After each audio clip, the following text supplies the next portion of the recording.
Se faire de l'argent, plutôt chez les étudiants.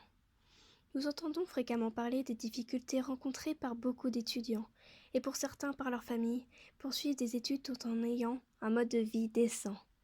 Nombreux sont ceux faisant le pari d'avoir des petits boulots pendant les vacances, ou même entre les cours. Ceux-ci sont souvent payés assez peu.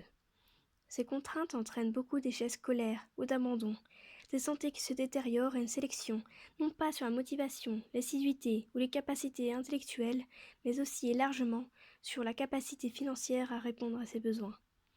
Et même avant, pendant les choix d'études, ceux qui se savent modestes vont éviter les études longues et coûteuses et verront leur ambition revue à la baisse. Dans ce contexte où le temps manque tout autant que l'argent, il faut vite trouver une source financière qui rapporte, mais sans être chronophage. Le choix peut, par nécessité, se tourner vers la prostitution occasionnelle, comme le montre clairement et simplement Laura dans son livre Mes chères études, étudiante, 19 ans, job alimentaire, prostituée, dans lequel elle explique comment, après qu'on lui ait proposé de se nourrir à des soupes populaires pour survivre, elle décida d'elle aussi publier des petites annonces comme elle l'avait déjà pu voir figurer sur Internet.